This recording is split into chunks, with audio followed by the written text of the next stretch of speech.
부활절 아침 우리에게 주시는 하나님의 말씀을 봉독하겠습니다. 신약 성경 사도행전 4장 13절로 22절의 말씀 되겠습니다.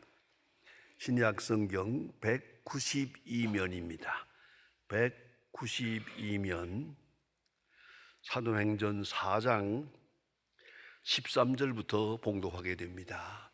이 계시의 말씀을 봉독할 때에 다 함께 하나님의 음성을 들으실 수 있기를 바랍니다.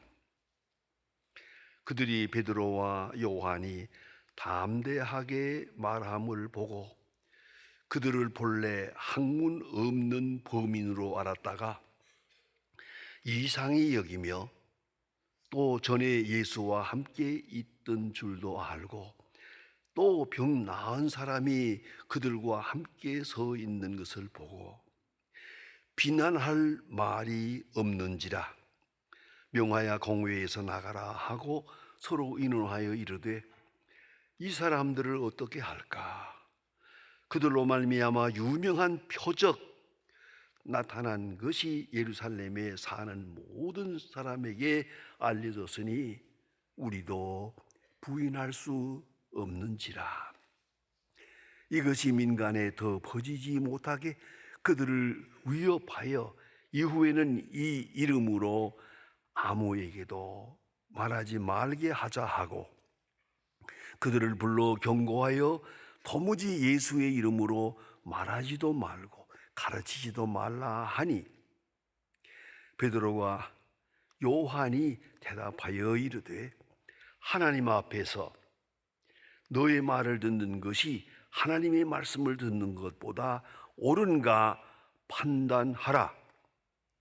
우리는 보고 들은 것을 말하지 아니할 수 없다 하니 관리들이 백성 때문에 그들을 어떻게 처벌할 방법을 찾지 못하고 다시 위협하여 놓아주었으니 이는 모든 사람이 그 된 일을 보고 하나님께 영광을 돌림이라.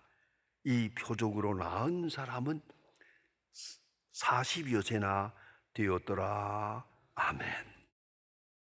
미국의 로스앤젤레스에 가면은 게티 박물관이라고 하는 유명한 박물관이 있습니다. 게티 박물관입니다. 저는 이 근방을 갈 때마다 꼭 여기를 한 번씩 둘러보는데요. 여러 번 가봤는데 갈 때마다 제 마음과 발걸음을 아주 이끄는 특별한 작품이 있습니다. 루벤스가 500년 전에 그린 그림입니다. 많은 그림 중에 이 두 편의 그림이 많은 사람의 사랑을 받고 있고요. 그 그림 앞에는 언제나 많은 사람이 서 있는 걸 볼 수가 있습니다. 하나가 막달라 마리아에 대한 그림입니다. 막달라 마리아 그 얼굴을 참 지혜롭게 그렸어요. 한쪽으로 보면은 창녀의 모습이요, 한쪽으로 보면은 거룩한 성녀의 모습이에요. 이 두 얼굴의 모습을 한 얼굴로 그렸는데요. 그걸 볼 때마다 그 루벤스의 그 천재성을 높이 평가하지 않을 수가 없습니다. 아주 깊은 감동을 주는 그러한 그림입니다. 두 번째 그림 있는 그것은 도마가 예수님의 상처난 옆구리에 손가락을 이렇게 넣어보는 장면입니다. 그런 장면입니다. 그 시간을 딱 사진으로 찍은 것처럼 그림을 그렸습니다. 예수님 말씀하셨습니다. 요한복음 20장 27절입니다. 도마에게 이르시되 내 손가락을 내밀어 내 손을 보고 내 손을 내밀어 내 옆구리에 넣어보라. 그리하고 믿음 없는 자가 되지 말고 믿는 자가 되라 말씀하십니다. 바로 그 장면을 그림을 그렸습니다. 예수님께서 옆구리에 구멍이 났는데 구멍난 옆구리를 다 열어 보입니다. 네, 도마가 무릎을 꿇고 두려운 마음으로 벌벌 떨면서 손가락을 이렇게 거기 하는 그런 장면을 그렇게 그림을 잘 그렸어요. 믿음 없는 자가 되지 말고 믿는 자가 되라. 여러분, 이 얼마나 귀한 말씀입니까? 도마가 11 제자가 모였을 때 잠깐 자리를 비웠었어요. 10 제자가 예수님을 만났습니다. 그리고 예수님을, 부활한 예수를 만났다고 하는데 도마는 뒤에, 나는 안 믿어. 당신들이 다 믿어도 나는 안 믿어. 내가 옆구리에 손가락을 넣어보고야 믿는다. 이러고 고집을 부리는 거예요. 예수님이 그 사실을 아시고 나타나서 도마야, 이리 와서 내 손을 내밀어 내 옆구리에 손가락을 넣어라. 그리고 믿는 자가 되라. 도마는 정말 깊이 감동했습니다. 감사했습니다. 그래서인지는 모르지만 예수님의 제자들이 다 온 세계를 다니면서 복음을 전했습니다. 아시는 대로 베드로는 로마에서 거꾸로 십자가에 못 박히고 여러모로 다 이렇게 순교했습니다만, 도마도 순교했습니다만, 도마는 인도까지 왔습니다. 그 먼 길을 가서 인도에서 선교했고, 인도에 도마의 무덤이 있습니다. 역시 의심 많은 자가 믿음도 많아요. 의심을 많이 했던 사람이 확신을 얻으면 더 확실한 믿음의 사람이 되지 않나, 그런 생각도 하게 됩니다. 예수는 분명 십자가에 처형되었습니다. 돌 무덤에 장사되었습니다. 그러나 3일 만에 부활하셨습니다. 부활 사건, 온 역사에 딱 한 번 있는 부활 사건, 이 resurrection fact 사건을 우리는 알고 있습니다. 이 엄청난 사건, 이것이 온 세상의 역사를 바꾸어 놓은 것입니다. 이걸 잊지 말아야 합니다. 이 문제는 이 사건과 나와 무슨 상관이 있냐는 것이죠. 예수는 부활하셨습니다. 그리고 승천하셨습니다. 이제 이 사건과 나와 어떤 관계가 있냐고 말입니다. 성경은 말합니다. 부활의 첫 열매라고. 부활 생명의 첫 열매, 영생의 새 문을 열어 놓았습니다. 고린도전서 15장 52절에서 말합니다. 나팔 소리가 나매 죽은 자들이 썩지 아니할 것으로 다시 살고 우리도 변화하리라. 우리도 변화하리라.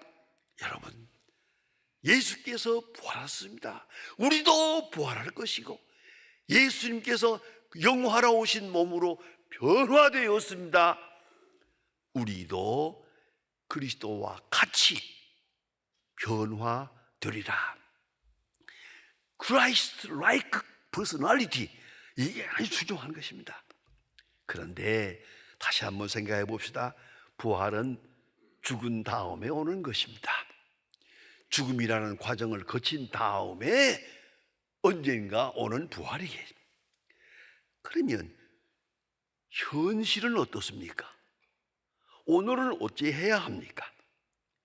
오늘 본문에 그것이 아주 상징적으로 큰 사건으로 나타납니다. 오늘 본문에 있지 않습니까? 베드로와 요한이 당시의 지도자들, 종교 지도자들인 제사장과 바리새 교인과 사기관, 이런 사람들이 모인 곳에서 담대하게 하나님의 말씀을 증거하고 부활을 증거합니다.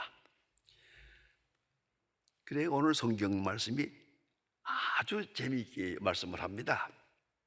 그들이 베드로와 요한이 담대히 말함을 보고 그들을 본래 학문 없는 범인으로 알았다가 이상히 여기며 또 전에 예수와 함께 있던 것도 알고. 이 아주 중요한 말씀입니다. 베드로와 요한이 별 사람이 아니에요. 여기 보는 대로 학문 없는 자로 알았다. 그 헬라어로는 아그람마타입니다. 그람마라는 것은 글을 말하는 겁니다. 아그람마타 하면 문맹입니다. 문맹. 글을 모른다 그 말이에요. 저건 아무 공부도 없고 글도 모르는 사람들이다. 아그람마타. 그런 갈릴리 어부인 줄로 알았는데 어떻게 이렇게 담대하게 확실하게 용기 있게 이렇게 예수 부활을 증거하는 모습을 보고 저들이 완전히 그 위세에 꺾입니다.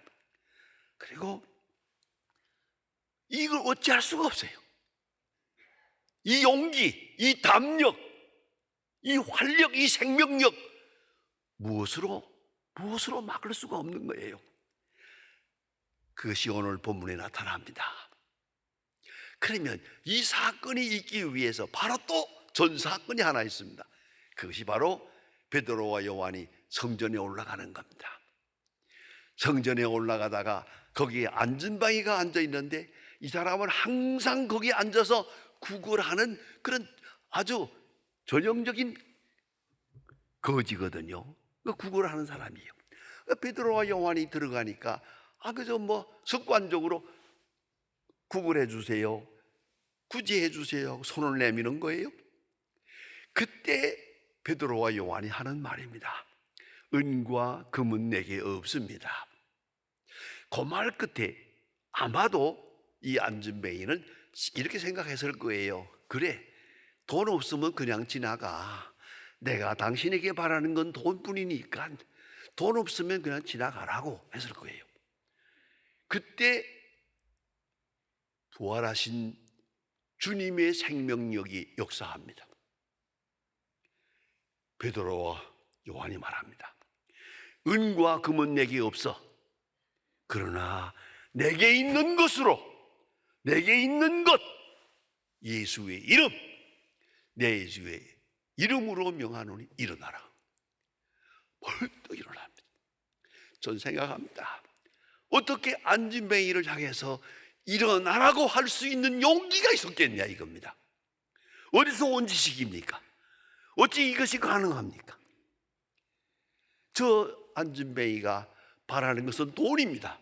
손을 내밀었는데 이 사람을 보면서 불쌍히 여기는 마음이 생길 뿐만 아니라 부활하신 예수 그리스도의 생명력이 베드로의 마음을 잡았어요. 은과 금은 내게 없지만 내게 있는 것, 예수의 이름, 부활하신 예수의 생명으로 명하노니 일어나라. 안전뱅이가 벌떡 일어나세요. 오늘 성경에서 말했습니다. 이 사람은 40세가 된 사람이에요. 그래가지고 온 성전에 뛰어다니면서 하나님의 영광을 찬양합니다. 어떻습니까?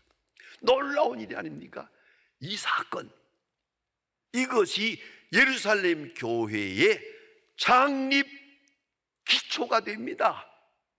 이 기적이, 이 표적은 부활신앙의 표적입니다. 부활신앙의 표적이 있어야 합니다. 표적이 있어야 합니다. 그럴 때에 놀라운 역사가 예루살렘 교회에 나타나게 되고, 오늘 성경대로 이건 막을 수가 없어요. 말릴 수도 없어요. 베드로 요한도 차지할 수도 없어요. 오늘 성경에서 분명히 말합니다. 베드로가 변했습니다. 예수 그리스도의 부활 사건, 그것이 오늘 현재적으로 나타날 때 베드로와 요한이 변했습니다. 완전히 변했어요. 딴 사람이 됩니다.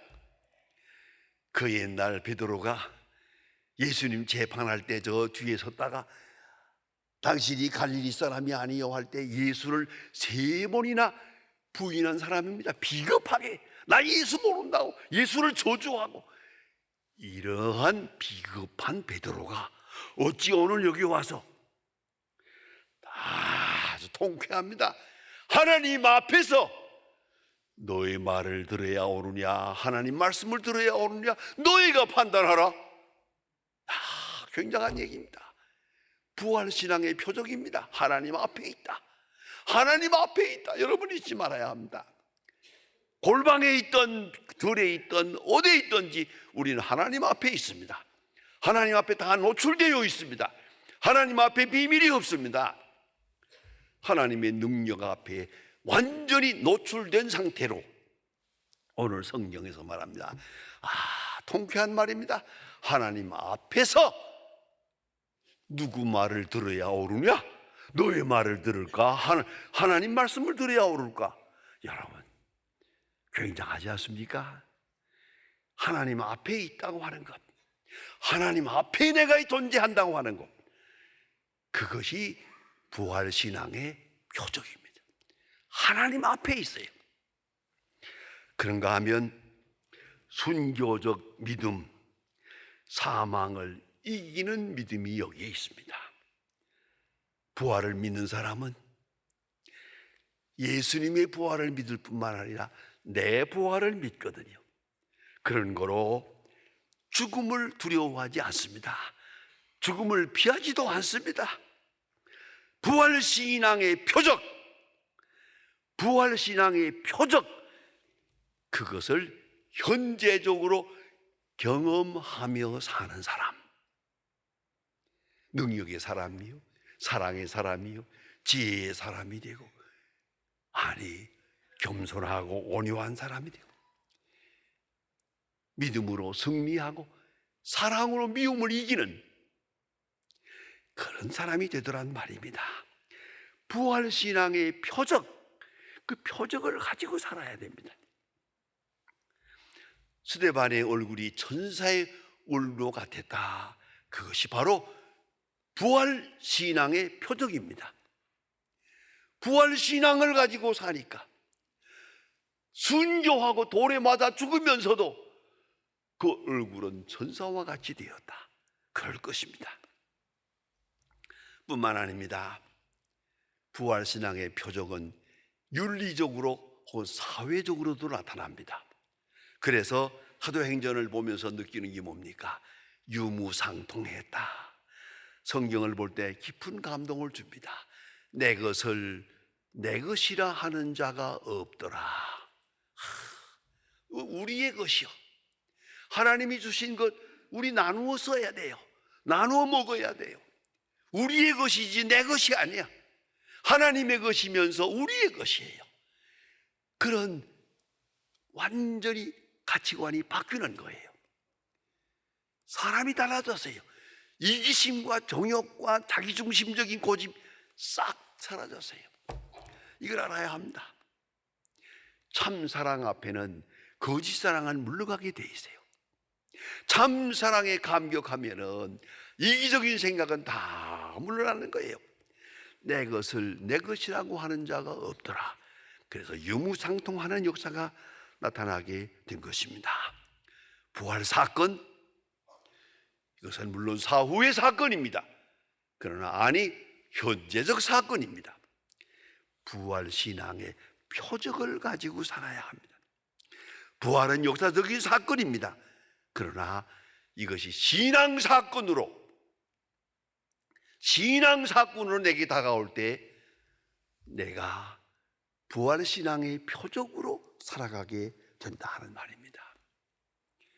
여러분도 잘 아시고 영화를 통해서도 많이 보시고 그랬습니다만은 초대교회 때 많은 사람들이 순교했습니다. 로마의 원양극장에 끌려 들어가서 그저 그래서 사자밥이 되고 창에 찔리고 해서 수많은 그리스도인들이 로마에서 순교하고 그리고 신성 로마 제국이 탄생하게 됩니다. 그런데 그 순교한 사람들이 거기에 머물러 있었다가 그 벽에다가 낙서를 해놓았거든요. 많이 글을 써놨는데 그 글들이 참 소중하게 오늘도 기억되고 있습니다. 그 로마의 원형극장 벽에 새겨놓은 순교자의 유작이 있습니다. 그 중에 한 편입니다. 이렇게 쓰여 있습니다. 순교하기 직전에 바람벽에 써놓은 것입니다. 나를 저주하시오. 당신들이 저주할수록 더 하나님을 사랑하게 되고 사랑을 더 크게 느낀다오. 나에게 침을 뱉으시면 나는 사랑의 숨결을 뿜어 내게 될 것입니다. 나를 찌르시오. 나는 사랑한다고 절규할 것입니다. 나를 짐승들에게 먹이로 던지시오. 나는 사랑의 제물이 될 것입니다. 나를 불태우시오. 나는 사랑의 열매로 당신들의 증오를 녹여버릴 것입니다. 이렇게 쓰여 있습니다. 이것이 바로 부활신앙을 가진 사람의 표적입니다. 부활신앙을 가지고 사는 사람의 생활 양식입니다. 부활신앙은 용기로, 담력으로, 인내로, 그리고 사랑으로 소중한 열매를 맺게 됩니다. 기도하십시다.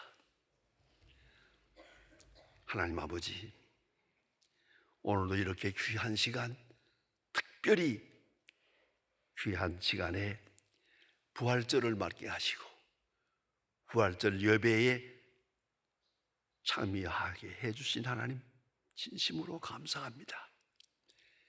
이제 저 앞에 부활이 있음을 믿습니다마는 저 멀리 있는 부활만이 아니라 그 부활을 믿는 믿음이 현재적으로 역사하여 부활신앙의 표적을 나타내고 표적을 보며 표적 안에 표적과 함께 승리하는 하나님의 사람들 되게 하여 주시옵소서. 예수님의 이름으로 기도합니다. 아멘.